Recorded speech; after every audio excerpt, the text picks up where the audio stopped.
I broke into a dwelling one time. It was something else. I didn't get punished for it. I actually broke into somebody's house. Let me see. What do we got here? We got the hydrocodone.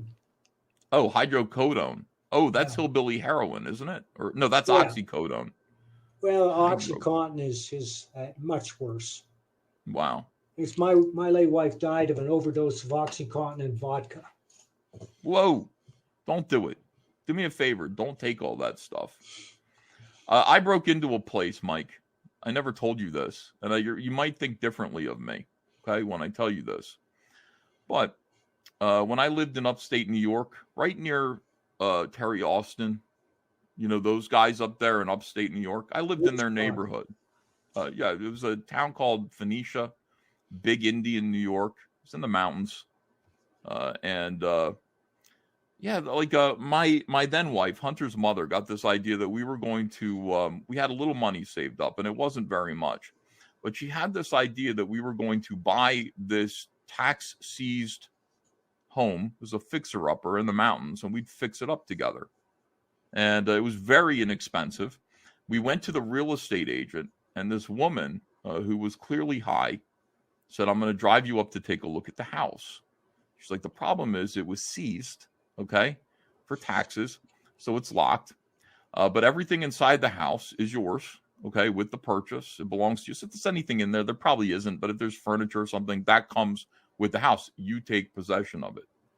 So we were like, okay. So she drives us up, you know, we're following her up the mountain to this house. And she goes, I think this is it. She pulls over next to this little boxy home. It looks to be leaning to one side a little bit, a little Dr. Seuss-like. And she goes, yeah, that's our sign. That's our real estate sign in the ground. So I think this is it. She's like, okay, here's the, she goes up to the door. She goes, you can just walk in. It's locked, like it's bolted shut. She goes, okay, so they locked it, you know, you're going to have to break in. She hands me a long screwdriver and she says, why don't you try to jimmy open the door? And so I tried. I stuck I can't, and I don't want to do damage to the front door. I said, let me find another way. She goes, you know what? There's a garage, and then on top there's a flat garage, and on top you climb up there. There's a window, so you can shimmy up. I was much lighter then. I was very athletic, nimble, and I was able to climb up on top of the garage. She says, why don't you break into that window? Here's the screwdriver. And I said, okay. So I was tired. I hadn't slept in like 2 days. I was up working on impulse. So I stuck the screwdriver into the windowsill to jimmy open the window. And the whole fucking thing fell apart like cake, like wet cake, like it was pine wood. And glass shattered at my feet. Okay, the window just fell apart. And I was like, fuck. And she goes, well, listen, it's not the best house, but look at what you're paying for it. She goes, why don't you climb in and then come down and let us in? My wife is down there with this real estate agent. So I climb in the window and I'm in somebody's bedroom. The bed is there. There's a nice quilt on it, a nice queen size bed. There's a rifle on the wall. I'm like, the bed is still made. There's a bed in here. There's a rifle on the wall. She goes, yeah, they had to leave in a hurry. So whatever. So I go down the stairs. I'm looking around. I'm like, it's bigger on the inside. Like, wow. And it's still fully furnished. Like, this is crazy. Like, these people look like, even though this is a little place, like they had a little money.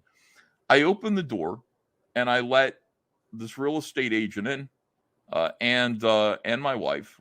They come in and she's like, wow, this is a good deal. Like, even if just at the items that are in the house, it's worth more than you're paying for it. And I said, yeah, I can see that. Like, this isn't so bad. Like, even if we don't stay here, we can fix it up and sell it. There's a refrigerator and I open it up and it lights up. There's electricity and there's beer and cheese in the fridge. I go, how come this place still has electricity? And she goes, electricity? What the? We're in the wrong house. And she runs out, gets into her car, and tears ass up the road.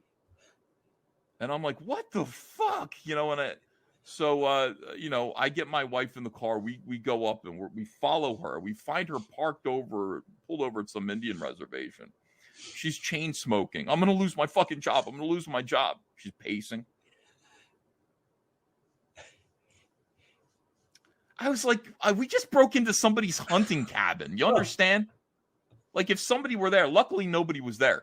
If somebody was there, I would have gotten my head blown off. Like, hey, it looks nice in here. Rightfully so. I'm lucky to be alive. So I had to leave them a note. So sorry we broke into your house. It was an accident. We will pay. Call us up. We'll pay for your window. Oh my God. Did they get in touch with you? Yeah. And I said, you know what? I said, honestly, I think, the real estate agency should have to pay for it. I explained what happened. I agree. And that is precisely what happened. Yeah, they ended up paying for it.